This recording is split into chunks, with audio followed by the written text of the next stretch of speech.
Why lawmakers are after Ambode. Lawmakers in emergency closed-door meeting. Speaker keeps mum over indictment on running cost spending by Charles Kumolu. Olasunkanmi Akoni. Ebun Sessou. Lagos State Governor, Mr. Akinwunmi Ambode. The move by the protesters, who came under the aegis of the Lagos People's Assembly, LPA, came as another group, Lagos Liberation Movement, LLM, vowed to sternly resist the alleged plot to force Governor Ambode out of power before his May 29, 2018 exit date. The development came barely 2 days after the lawmakers threatened to impeach Governor Ambode if he fails to explain allegations of financial misappropriation within 7 days. 36 out of 40 lawmakers of the House had at the plenary session on Monday, resolved that the governor's action in allegedly expending funds in the 2019 fiscal year before laying the administration's 2019 financial proposals amounted to gross misconduct. The protesters who barricaded the entrance of the State House of Assembly complex, Olasunkanmi, displayed placards that condemned their dissatisfaction over the lawmakers' action against the governor. Some of the placards read, "We stand by Ambode, PMB save us, Ambode is our governor, APC is our party. He is a performing governor, we reject impeachment, Lagos APC should be careful, election is around the corner, Lagosians love Ambode for his good works, we say no to impeachment of the governor and enough of this intimidation of Ambode." The protesters were, however, kept at bay by men of the Rapid Response Squad, RRS, stationed around the area. Also read, "We are under threat in Ebonyi," APC tells Buhari in the letter by Declan Ihakere. The group stated that the lawmakers and the executive were partners in business of governance, and urged them to work seamlessly for development of Lagos.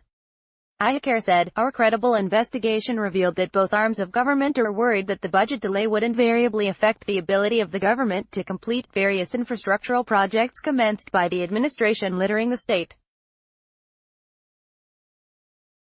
However, if this impasse is allowed to fester into huge political conflagration, the state and the residents would be the victims of such conflict."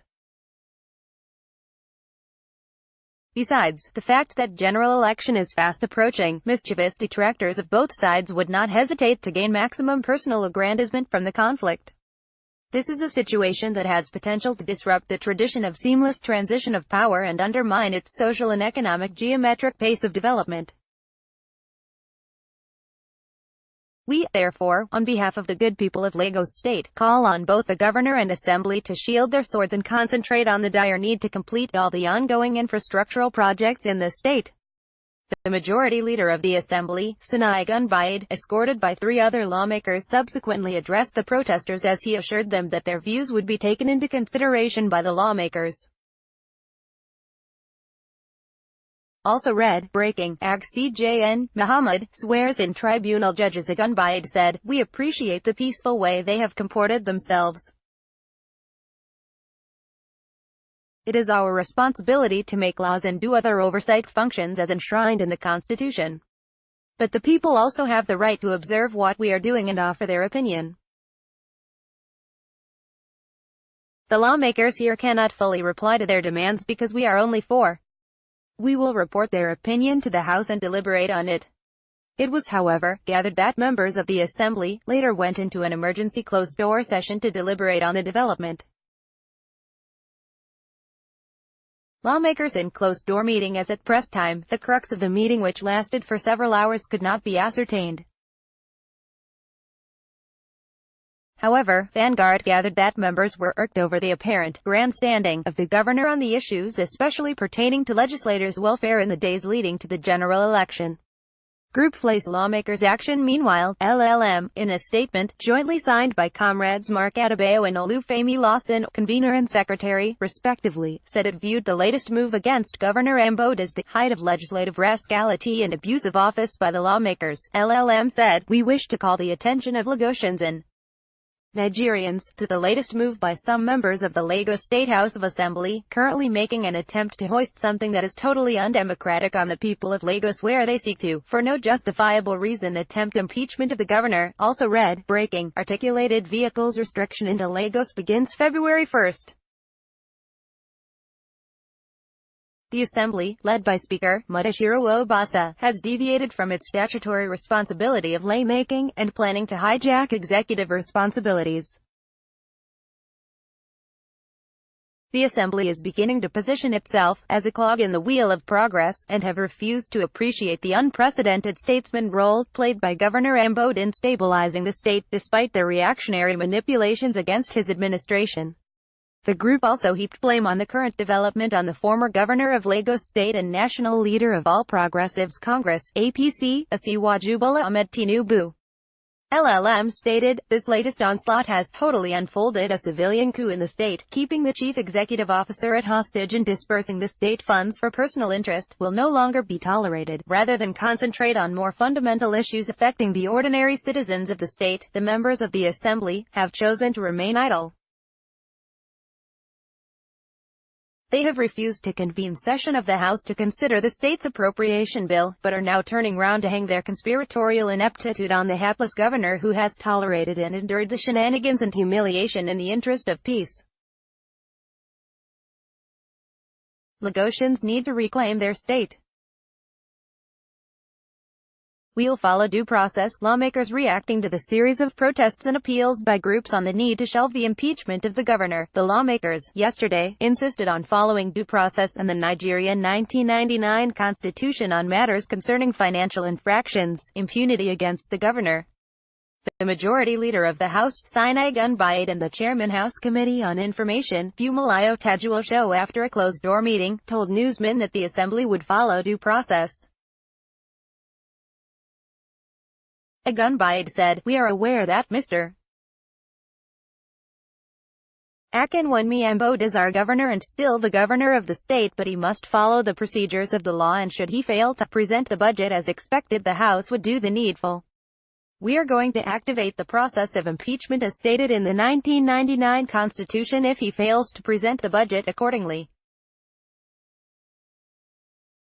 We have given him a window of opportunity to defend himself, but if he fails, the House will go on with the process of impeachment. We decide to correct the misconception and the wrong information that have been fed to the public. We wish to state clearly that today, about 5 groups paid visit to the House of Assembly, and in all what we find out was that they have come to plead with the House of Assembly not to impeach the governor of the state.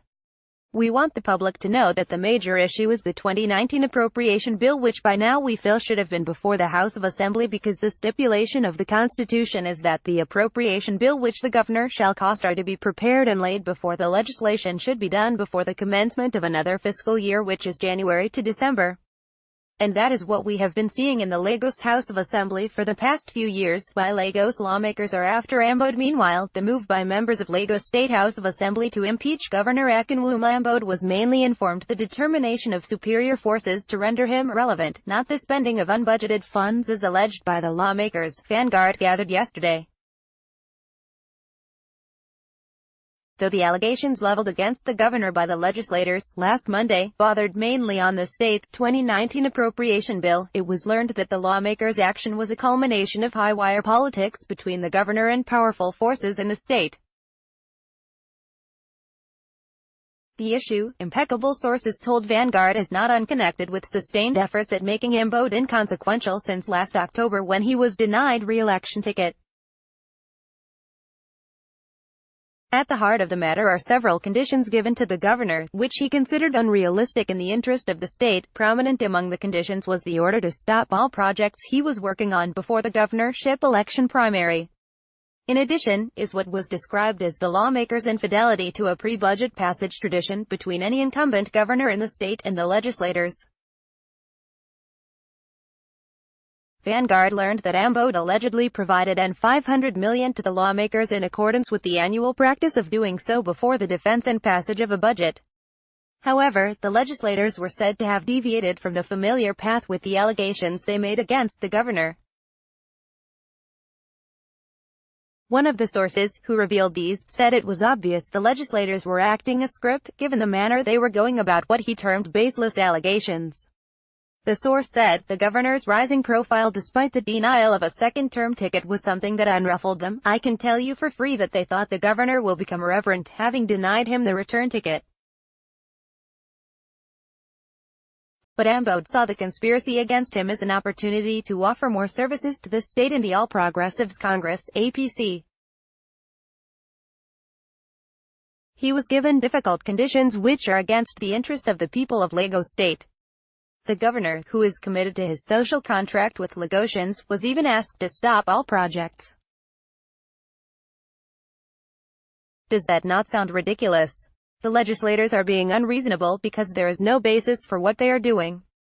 They had passed all the budgets in this administration without any issue. Why are there issues now? They are even doing all these after the governor had given them the money which precedes the passage of the budget in the state. This is on the heels of a 5-day ultimatum given to the lawmakers by a civil society organization, Legislative Probity and Accountability, PLA, demanding that they account for N$28.8 billion running cost allegedly collected under the leadership of the Speaker, Mudashiru Obasa. Should the House fail to respond to the allegations, PLA said it would use all legal instruments to compel it to do so. The LPA said these in a statement by its chairman, Mr. Olufahana. The statement reads, "We are demanding that the Lagos House of Assembly should within the next 5 days account for how the N$28.8 billion so far collected as running cost by the Obasa-led House has been expended. If they fail, we shall mobilize Nigerians of like minds and legally compel the Assembly to do the needful." We have watched with keen interest the latest move by the Lagos State House of Assembly to impeach Governor Akinwunmi Ambode on accounts of alleged gross misconduct and infractions based on the 2018 and proposed 2019 budgets. While we will refrain from dabbling into the politics of this misadventure, we demand that the Lagos Assembly lawmakers must come to equity with clean hands. It is not our duty to ask the lawmakers not to probe Ambode if he has committed any infraction. We dare say that the Mudashiru Obasa has been collecting N$9.6 billion each year and has so far pocketed N$28.8 billion as running cost, out of which the entire members have been paid only N$2.4 billion in 3 years. Where did the remaining N$26.4 billion disappear to? This question the Lagos House of Assembly must answer and fully account for this taxpayers' fund before going ahead with their impeachment of Ambode agenda. It is alarming that the House collects N$800 million monthly as running cost, out of which each of the 40 members collects N$2 million. This huge sum amounts to N$9.6 billion annually, and in 3 years, the Obasa leadership has taken N$28.8 billion from taxpayers for